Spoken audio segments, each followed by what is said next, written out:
Get ready to peer behind the curtain of the private equity universe with each episode of Best But Never Final. Hi, I'm Lloyd Metz, joined by Doug McCormick and Sean Mooney. Together, we'll navigate the corridors of private equity, revealing the uncommon knowledge, challenges, successes, and lessons that drive the world of private equity and business forward. Let's go.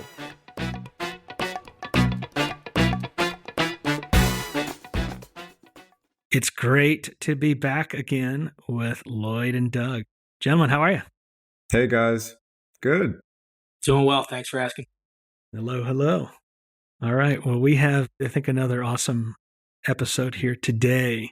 And it's one that's on the minds of a lot of people, and I think the world, but particularly in business. And it's really what happens in the world of private equity during summer and the mid-year. So what we're going to do here is just take a little bit of time to explain how the private equity world changes during summer or doesn't, and a little bit about just checking in what we're up to personally as you try to be kind of a human and reload for the second half stretch. And we'll talk a little bit about what happens the rest of the year. I don't think a lot of people realize, unless you're in private equity, it's a pretty seasonal business. There are chapters to the story each year. They're quite recurring. And so we'll get into some of that. And obviously there's kind of black swans that fly left and right and up and down every day. But there's a repetition of seasonality that occurs. So we'll talk about some of that. Does that sound like a good plan?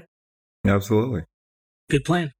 All right. So let's kick it off. First of all, let's talk about what is summer like in private equity, and maybe how does it differ from the spring and the fall? I'll just speak for myself. I can't speak for some of my other peers and colleagues who are at different firms, but I'm having a good summer so far. My older daughter is in college. She came home for the summer. So the band is back together. So from a family, personal perspective, having the family all back together, seeing my two daughters kind of reconnect as sisters, that's been pretty cool. I got to tell you, that's been the highlight of my summer so far. Now, on the work front, we're busy refinancing companies, working on portfolio issues, launching initiatives, right? Because when you think about it, you're just now getting your June results. So you have your first half of the year results. And if you're ahead of plan, you're trying to figure out, can you accelerate and even exceed where you are now? If you're below plan, you're trying to figure out how to get back on track. And if you're on plan, you want to make sure you don't fall off a plan and you kind of keep things going for the rest of the year. You're also thinking about, in the back half of the year, to your point, Sean, about seasonality, there's a fair amount of deal flow opportunities, companies looking for capital, companies for sale that come up after Labor Day. And so you're starting to get ready to pursue those businesses, call it July, August. And so you can get quite busy on new deal activity as well. We're also trying to close a couple of efforts, companies that we started pursuing in May, June. We're trying to bring those to resolution, hopefully sign up new investments in the next month or so and close them out by August. So summer is a lot busier, at least from where I sit, than you might otherwise think. You're not taking a lot of time off and hanging out by the pool for a couple of months. That's not happening here. So no bonbons and caviar? So Lloyd, I heard a lot about the work stuff in there, but let's get back to the family. So your eldest daughter comes home, the band's back together. And so have you guys done vacation yet? Or are you getting ready to go on vacation? Honestly, this year is going to be not our traditional, 1 week vacation sort of plan. We're taking some long weekends, and we're taking, honestly, just evenings during the week, just walking around the neighborhood, getting dinner together or going for walks or that kind of family time. That's as good or sometimes better than a proper vacation.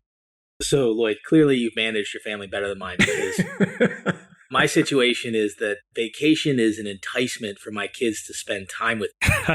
So Doug, I get that. That's what winter break vacation over the Christmas, New Year's holiday. That's what that's for.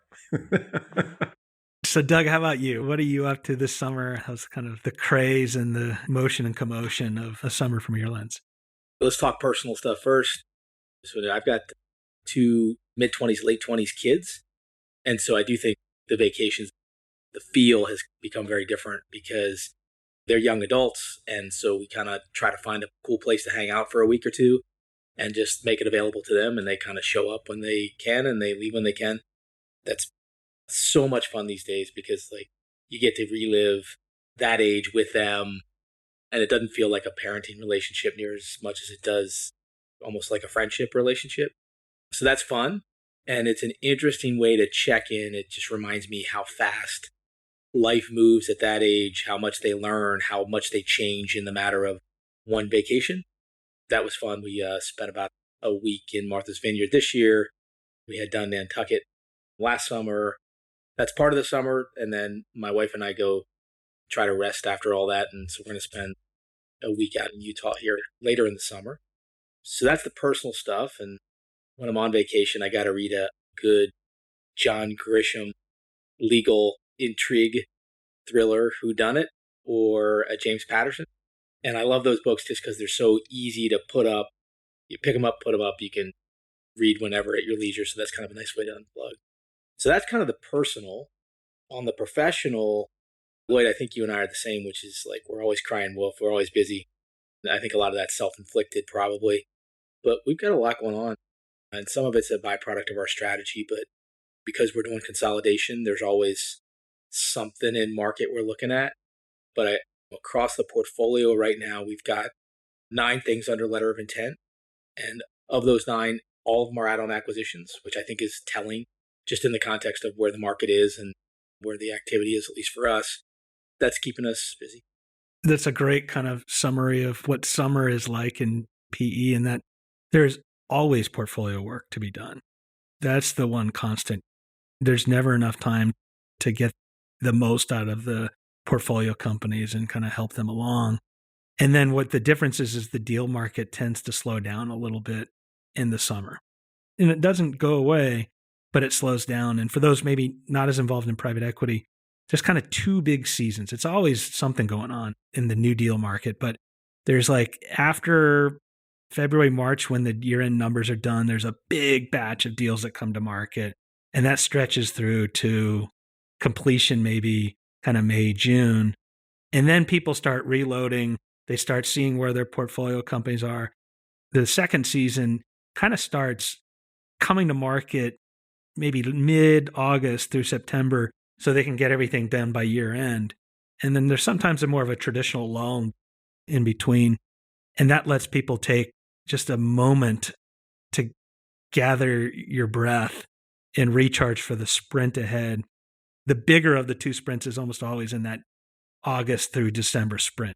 Is that kind of a fair way to define it? It certainly is for me.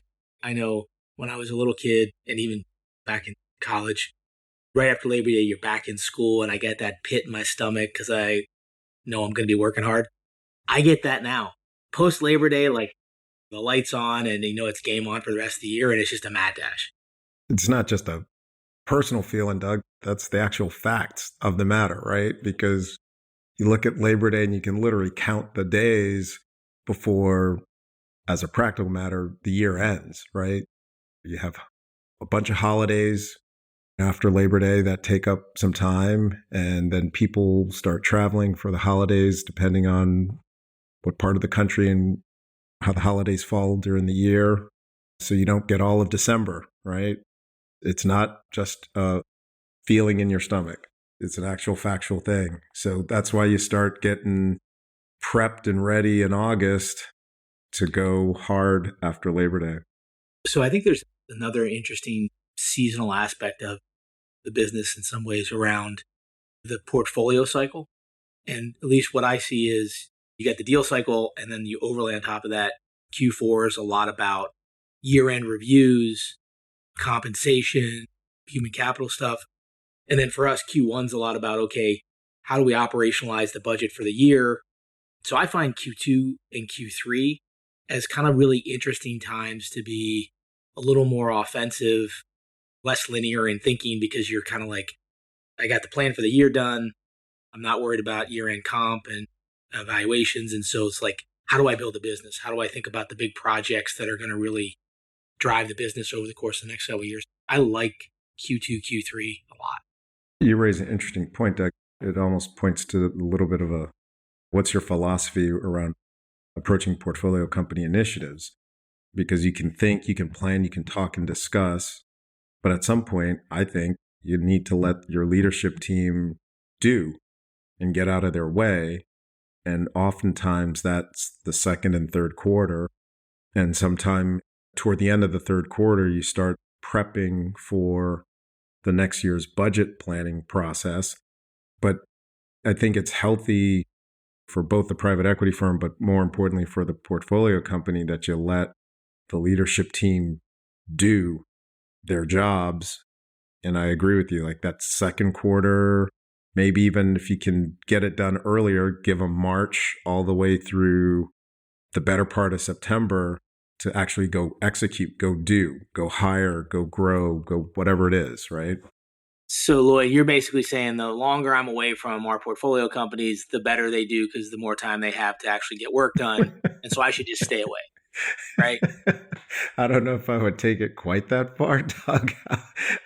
All I'm suggesting is not just you, but me and others. Like, you have to give some space and time for your management partners to do their job. And sometimes you just got to get out of their way and let players make plays.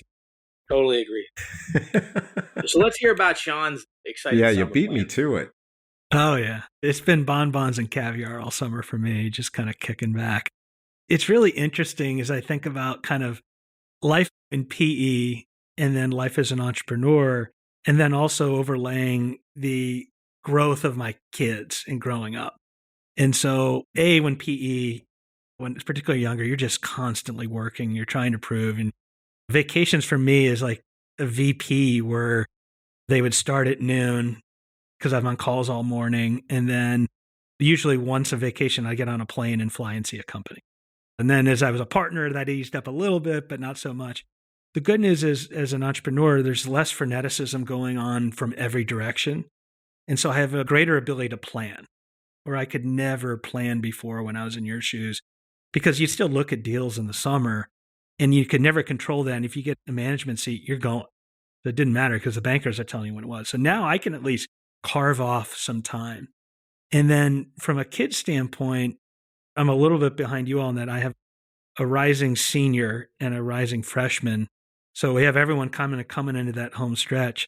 And we're at that point in our lives where we realize, oh my gosh, we're going to be empty nesters pretty soon. And so I'd say the learning potential of the trips and the cultural imposition has gotten better. So before it was like, let's go to Florida and sit on a beach and everything. Now we're like, oh my gosh, these kids have never been to Europe, So we never take them to museums when we go on things. So we took our summer and we went to London and Amsterdam, and it was a lot of broccoli with cheese on it, meaning like museums and culture and like trying to teach these kids to be real human beings. And by the way, I probably needed it as much as they did. So, does that kind of resonate? Good for you. Those sound like vacations that the kids not only had a good time on, but they'll remember for the rest of their lives. That's 100% right. And then trying to move from the neglectful father of their youth into one who's actually active. And so I'm trying to like totally redeem myself in these last swing through our house here, as I was the young, hard-charging, kind of aspiring PE professional where it was work, work, work. Now I'm trying to be present in their lives and get a little bit of credit for it so they don't resent me in an older age in their life. Well, that's the hope. That's the hope, Sean. Yeah. No guarantees on that one. Yeah. This episode is brought to you today by HCI Equity Partners, a lower middle market private equity firm focused on partnering with family and founder-owned manufacturing, service, and distribution companies. ICV Partners, an innovative private equity firm supporting management teams of leading companies at the lower end of the middle market. And Blue Wave, the business builders network connecting the most proactive business builders in the world with the best of the best service providers for critical, variable, on-point, and on-time due diligence and value creation needs. Now back to the episode. And so, Sean, as you think about like the seasonality, we talked about the seasonality of the deal business. My assumption is, though, your business pretty closely tracks that because you're ramping up with diligence assignments as people are trying to get things done. Is that right? It's interesting. So the diligence phase, strange enough, has been picking up a lot because I think the deal market is recovering and it's picking up from kind of a low level of activity. So we've seen diligence activity in ways we haven't seen in like 2 years. I think it's 30% plus up year over year. The value creation stuff is really busy kind of first quarter, second quarter, third quarter. And the deal stuff really picks up kind of the end of the third and the fourth quarter. So for us, we're always busy, but just in different phases of the deal. And right now also is the time where hope becomes less of a strategy with a lot of the P firms we work with, meaning that I used to call it my 3 board meeting problem when I was in PE, where you would have one board meeting, you'd identify the issue and say, here's what we need to do to fix it. The second board meeting, like you want to see serious progress. If it's not like getting resolved by the third board meeting, changes had to be made. And so really around this time of year was where we see a lot of changing of recruiting needs and interim needs because the June numbers have come in. There hasn't been progress made. The first board meeting was the December board meeting. The March board meeting comes in. They're like, team, we got to really make progress or we don't have a choice. We have to do something. And then the March kind of comes in that way. And then June, they're like, all right, we've got to do something. And then it's at this point in the year where I think a lot of our clients realize that we have to do something. We have a fiduciary duty here. And if we don't have the team that can do it, we have to make changes. So we get lots of calls for really specialized, high-grade recruiters and really kind of private equity grade interim executives who are kind of the best of the best so they can keep momentum going. That's the big change for us in this time of season is like, that's when that phone really starts ringing. And then just as an entrepreneur, it's more of a unilateral focus versus like when I was in PE, you're looking at like 10 portfolio companies and 15 deals that you're looking at any one time. Now it's just knowing that I've got to keep this business growing at a high growth rate always because you can never not be growing. And so there's that constant pressure that you feel really around one topic. Even though the summer is relatively slower, you've got to be year over year growing substantially versus your benchmarks from the prior year. So as a business leader and CEO, I constantly feel that pressure to be growing meaningfully above the comparable period in the prior year. So there's really no let up. It's just a singular focus. Do you take the summer then to do some thinking or planning or recalibrate what you're doing during the year? Yes and no. You always like to say you want to be working, was it working on the business versus in the business and that whole thing where you want to think strategically. I think the reality is you're constantly in a game of triage between tactics and strategy. I mean, we have a strategy that we're working towards, but I constantly find as a business, like we're tweaking things. You're A/B testing, you're testing to see what works, and then you're doing more of that within tactical tilts. The big strategic thrusts really start in probably September, October as we start doing our next year planning. And so really, we're still executing pretty substantially on the plan that we're trying to achieve this year, but we're not being beholden to it. There are things that we know are not working. And by mid-year, you say, all right, that's not working. We're doing a change. And so for our business, we've seen some things that didn't happen like we thought we would. And we're taking some pretty meaningful action in certain places in the business to kind of shore that up. And so it's almost like a game of whack-a-mole where you get something right and then another thing pops up. You got to do another one. Your guiding light is still more tactically on what your 1-year plan was, but we're still not taking an eye necessarily off our 3 and 5 year plan, if that makes sense. So I'd love to say it's much more pure and poetic, but it's always kind of organized triage. Got it. Is that kind of consistent with how you see it in both your lives and also your portfolio companies, or how does that maybe differ?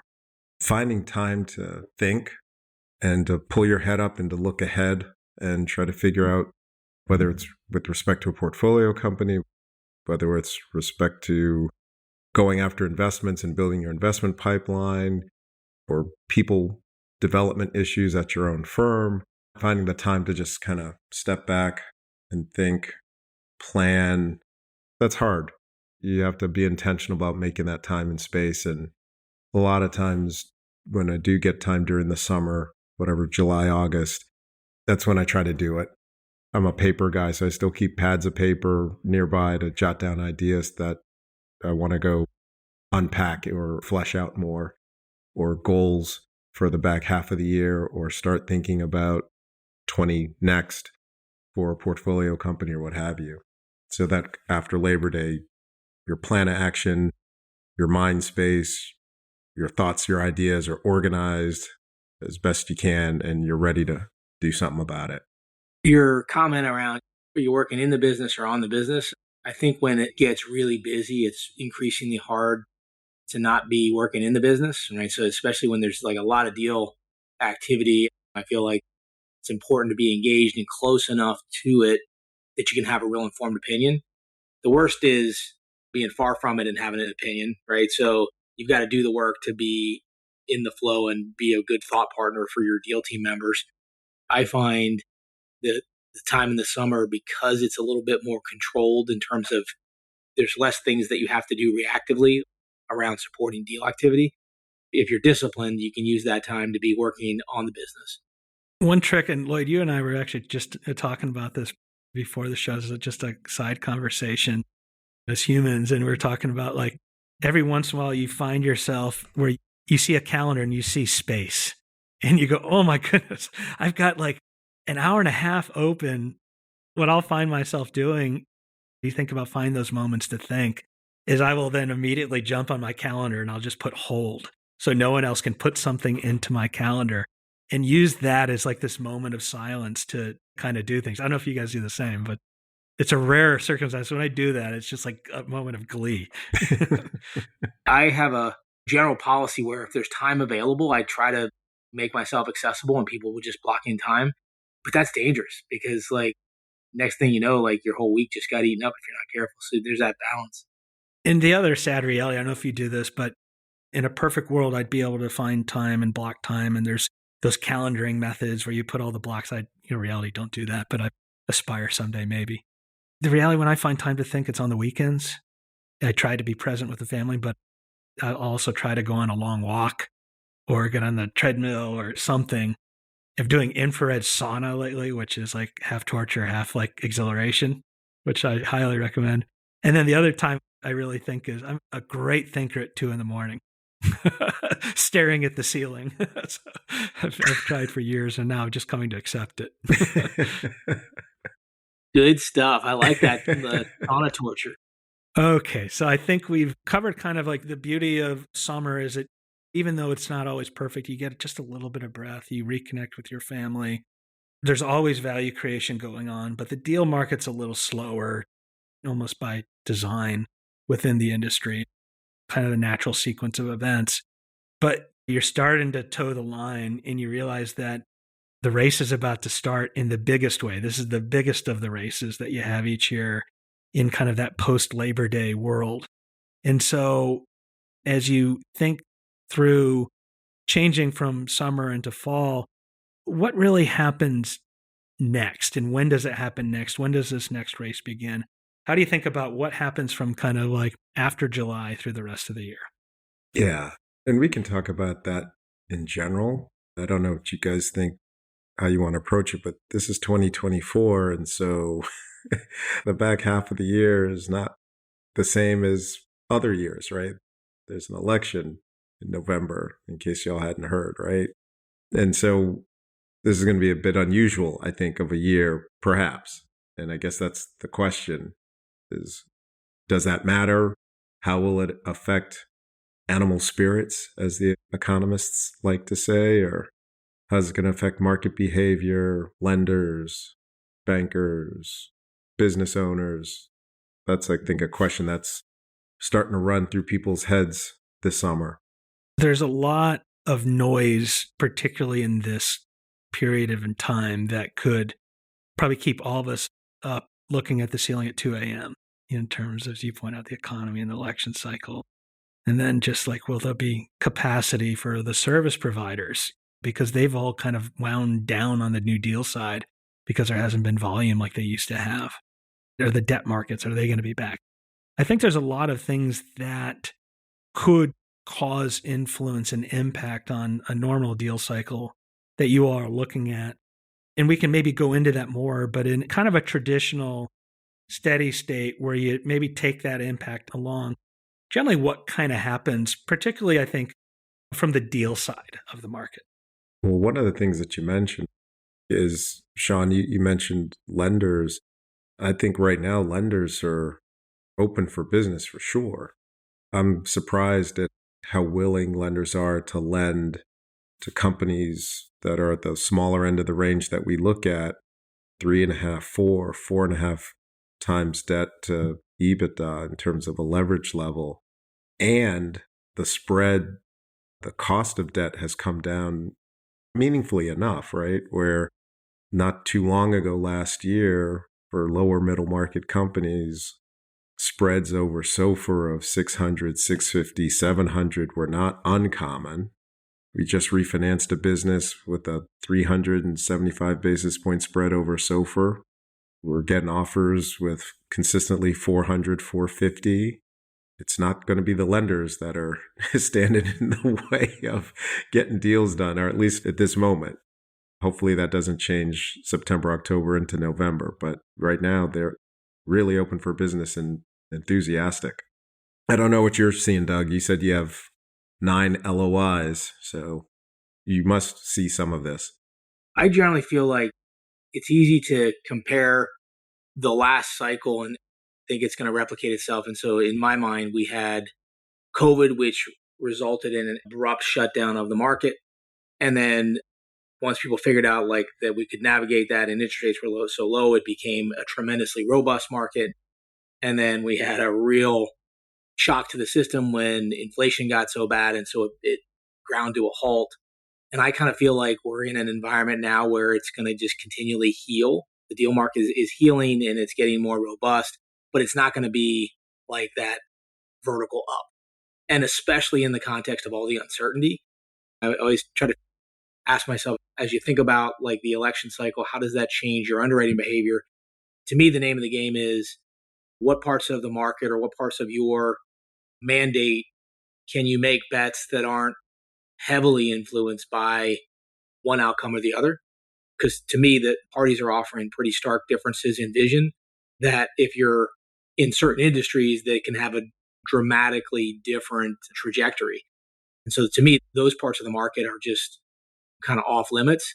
But there's 80% of the economy where probably not going to be impacted meaningfully either way. I think those are really good points in terms of framing what's coming up.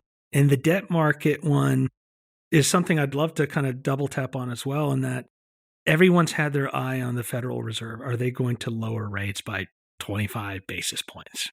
Maybe 50. And great. I think that'll be more of a symbolic move by the central bank if they do it this year. I think they will, looking at inflation coming down now. The really important point is you think about the rejuvenation of the deal market, Lloyd, that you made, is that the private equity industry has received its stimulus, meaning that the debt markets, the direct lending that support the deal ecosystem, they were pretty much shut down or very inefficient as early as the beginning of this year. Now it's come down by 300 basis points, and the multiples of leverage are 1 to 2 points higher. So you think about adding wind to the sails of PE. The PE industry has received its stimulus not from the Fed, but from market forces associated with direct lenders who have gotten comfortable with the economy and the risks ahead. That's something that I think is going to be a huge empower to, Doug, to your point, I think you're right. We're going to see a recovery of the deal market, not a tidal wave. As we look at our 2Q Private Equity Insights report, which just basically distills all the project data, we're 100% seeing kind of the bottoming out in the recovery in the deal market. And so the second quarter of 2022, we saw a 39.1% increase in due diligence project requests, which is a really good leading indicator because Lloyd and Doug, that's when you guys are spending money. It's not the teaser that comes across and everyone peels the onion back one layer and you realize it's rotten inside and you throw it away. This is where they're like, no, we're going to spend like hundreds of thousands, if not millions of dollars on these things. And so that kind of uptick is pretty striking. And then when we look at the fact that we've got 7 quarters of GDP growth good enough, we've got inflation going from 9.1% to 3%. So we're getting into the twos, which gets us back to like 2016, 17 kind of level inflation, like in mid twos, high twos. And then unemployment actually counterintuitively is better because it's higher. The labor markets were so overheated.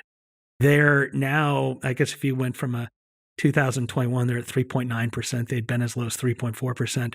Now they're at 4.1%. And that's kind of where you need to be to have a healthy labor market to actually also help inflation. So I think the preconditions are here for a better deal market that will increasingly get better, but not tidal. Is that kind of similar to what you all see? That's fair. Not looking to debate your Goldilocks economy description, but in the short term for this year, that's probably more likely than not. And so if you're trying to sell a company, it's probably a good setup. If you're trying to buy a company, that's probably a good setup. And what's out of your control is if everybody else is feeling the same way, do a lot of people come back after Labor Day trying to get deals done all by year end? And then you got to worry about, can I keep the attention of my attorney or my accountants or my due diligence service providers? But that's a high class problem to have. Usually you figure that one out. When do you know, like when do the teasers start coming in? And for those new, teaser is like a 1 to 2, maybe 3-page open document that describes a company. Are you interested? And we'll send you a big 100-page deck if you are. So like when does that earliest indication start coming in where you're going to start saying, okay, the deal market looks like it's going to be back or backer? More back? Yeah, that. What are you seeing, Doug? It feels to me like they're coming in late July into August. If you're going to launch a deal shortly after Labor Day, you're probably lining up potential buyers and people that are pre-qualifying here in August. I think we're seeing that activity. Hard to say how it translates into transactions, but I certainly think there's a fair amount of pent-up demand. And to Sean's comments, a reasonable environment to transact. And that makes sense to me as well. And it jives with kind of how we see the flow. We typically start getting calls like 2 to 3 weeks after you get the deck. And so if it's a teaser and then 3 weeks later you get the deck, and then people start getting serious. And so what we typically see is people want to like fully launch by Labor Day, so you have time to get a deal done by year end, which is just kind of a natural benchmark. And that changes, particularly if there's tax uncertainty in the next year, then everyone races to gates. We don't really have that this year. If you think about it, going back to vacation, the best way I've been able to figure it out is most of the East Coast schools start right around Labor Day or after. And so a lot of the East Coast people take these vacations, particularly in the Northeast, in August. And so it's not a great time to size it because the biggest kind of epicenter of private equity is in the Northeast. There's also mid-Chicago and the West Coast and DC, but the biggest epicenter is there. And so you don't want to necessarily launch a deal while everyone's on vacation, but you can get the teasers going. And then everyone's back and running right after they're recharged. That's at least the best I could figure out over time. That lines up with a lot of my experience in the years where we were taking family vacations for a week, sometimes two. Lots of memories of having those early calls with colleagues, bankers, and even companies in August, trying to get ahead of things. All right. So what happens just from here on out? So you get the teaser. This is probably a whole different episode, but in terms of the Cliff's Notes, you get the teaser, then how does the rest of the year unfold? Really for both you from the deal side, but also what you're doing with your portcos. So Sean, I guess just from a deal side, the teaser is basically an opportunity to pre-qualify buyers, right? So you give them a little bit of information, none of it too sensitive, create an opportunity for them to ask a few questions. And if they're interested, then they sign a non-disclosure agreement. Then you get the book that you referenced, which comes out in a lot of formats. It used to be a book. Now it's more of a PowerPoint or a slide deck often. And that's the basis upon which people do work to either get some kind of preliminary interaction with management or the basis upon which they talk to the banker and submit some kind of indication. Indications turn into a down select of some kind. that then results in more access to the management team, often in the form of like a management presentation. And then that usually takes folks into some kind of substantive diligence period that results in an LOI if you're on track. And so that whole process really can take kind of 4 months, which is kind of the genesis of how we think about like Labor Day to closing a transaction before that calendar year end. And you've got many of these going on at once, right? Because it's 1% at best chance that a deal goes from teaser to close. Yeah. As you know, you talk about that sequence, there's a lot of investment in resources and firm resources and external resources to figure out if this is a deal that's a good fit for you. So I think the name of the game for all of us is really aggressive triage. How do you force yourself to either get conviction and decide you're going to spend money and you've got a decent chance of winning given your assessment of the competitive dynamic versus let it go? And I think that's it's a core competency of any firm is thinking how to manage that process. And, we talk a lot about being in the business or working in the business or on the business. This is a really interesting part of like firm management because I think deals will take a life of their own if you're not careful and you just get momentum, you're hanging around. The next thing you know, you spend a fair amount of money and time without having conviction on, is this something I really want to own? So it's a really interesting part of the business. Doug, I think you bring up a great point there, which I personally am trying to get better at and I subscribe to no matter what time of year. But I think for this mid-year and as you're approaching this wave of deals, as you described it, Sean, around Labor Day, I think having that mindset is actually even more important, particularly this year where you just need to decide, am I going for owning this business or investing in this business or not? Because not only is it a use of time and resources, but it's using time and resources in a more crowded part of the year. So that arguably makes it make less sense. I could easily see someone at a firm stepping into Labor Day and saying, if I'm just lukewarm on the set of opportunities in front of me, I'll fold my hand and go back to working on my portfolio companies and make sure that 2025 budget's as good as it can be and product development, Salesforce hiring, or whatever it is you need to do at your portfolio company, work on that rather than pursuing a mediocre deal.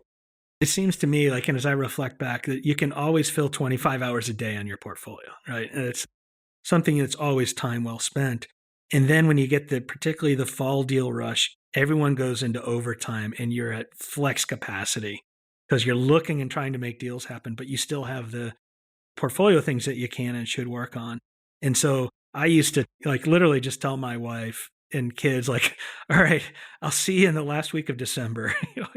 like the negligent father, because it was just so frenetic in the pace. And it's been, I think, a little quieter the last couple of years, but I think we're getting back into that more prototypical kind of craze in a good way, right? Because that shows that the health of the economy and the deal market is kind of recovered. So what about the portfolio companies? Like, what do they start doing in the second half of the year? How do you start thinking of them? How do they move from enabling the plan to executing it? And then what happens kind of next during this next second half push? One thing I would say about this seasonality, I think it's more pronounced for bigger assets that are banked by institutional bankers. We're often doing these consolidation strategies. Many of our targets are smaller. And so I find less amplitude in that seasonality in that part of the market. So in some ways, I'd say our consolidation platforms are kind of level loaded throughout the year in terms of add-on acquisitions because we're engaging directly with an entrepreneur. We're pitching them that they should join the team. And so it doesn't seem to follow that cycle exactly.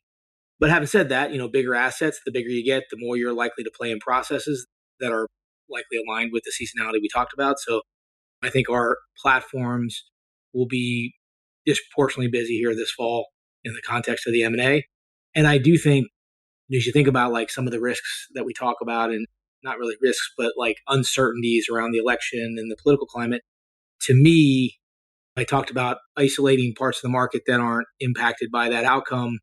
Being an acquirer with an existing platform, I think gives you a little bit of stability in a way that you're probably better positioned to underwrite some of that volatility.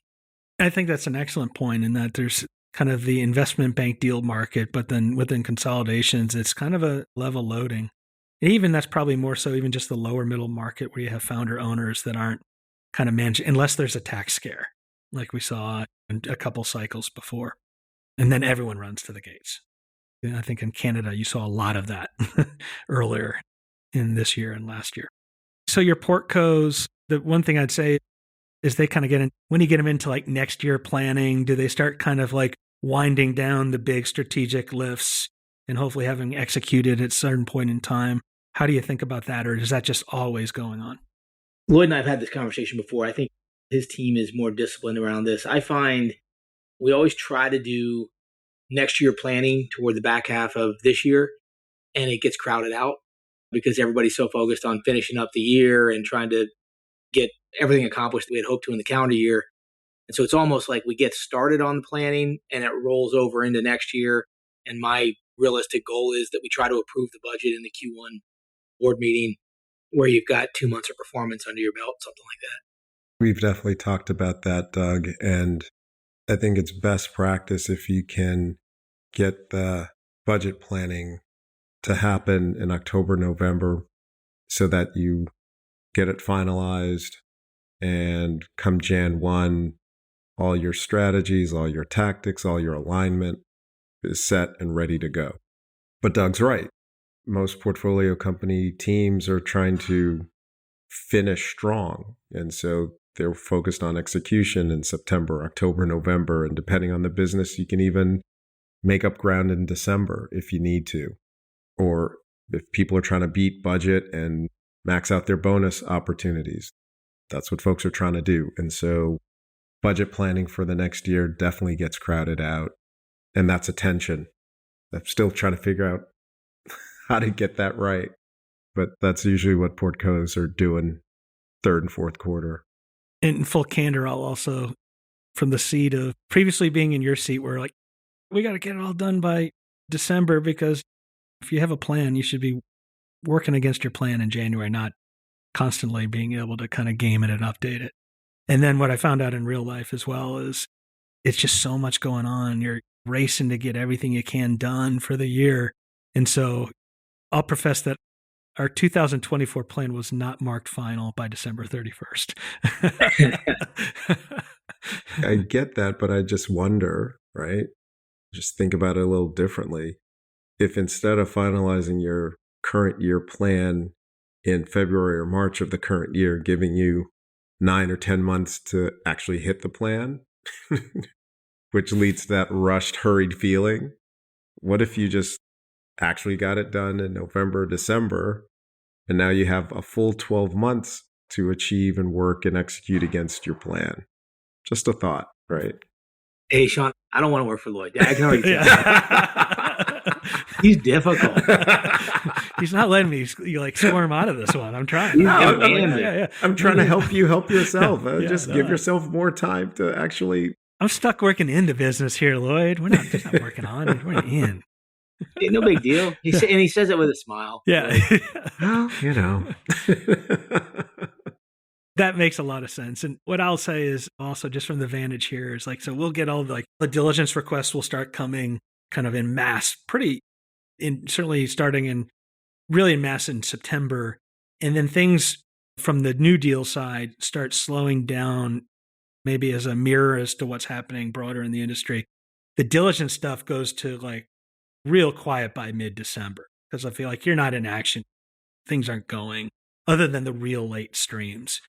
And then as does, frankly, the value creation activity, because at some point you're kind of you've done and started what you're going to do. Everything else really on both sides is finishing strong and executing on what's already in motion. So not a lot of new stuff starts in mid-November through December. It's about crossing the finish line as fast as possible. We at Blue Wave here get reasonably quiet actually in December, and that's probably when we do a whole lot of catch up on our plan that we'll submit to Lloyd by December 31st this year. There you go. Wait, I thought I said October, November. Yeah, it's oh, dang it. All right, how about the 15th of December? We'll negotiate that.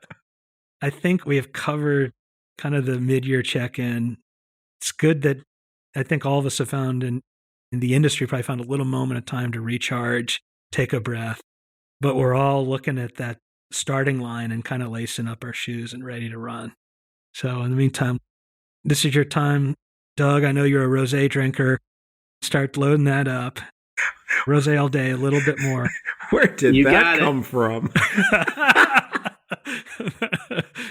Is it my camo shirt that gave you that? It is. It is. Speaking from someone who used to live in Darien, Connecticut, there's an all-year rosé season there. So,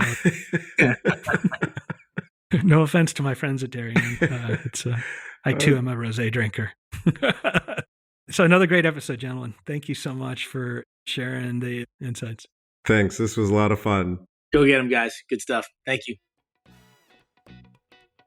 A special thanks to HCI Equity Partners, a lower middle market private equity firm focused on driving transformational growth through consolidation strategies by partnering with family and founder-owned manufacturing, services, and distribution companies. Learn more at hciequity.com. ICV Partners, an innovative lower middle market private equity firm supporting management teams of leading companies at the lower end of the middle market. Learn more about ICV at icvpartners.com.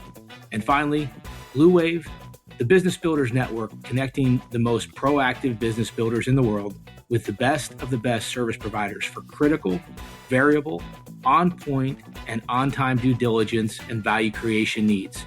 Learn more about Blue Wave at bluewave.net. For further information on HCI, ICV, and Blue Wave, and relevant topics discussed here in the episode, please see the episode notes for links. The views and opinions expressed in this program are those of the individuals presenting and do not necessarily reflect the views or positions of any other persons or entities, including those referenced herein. No representations, warranties, financial, legal, tax, or other advice are made herein.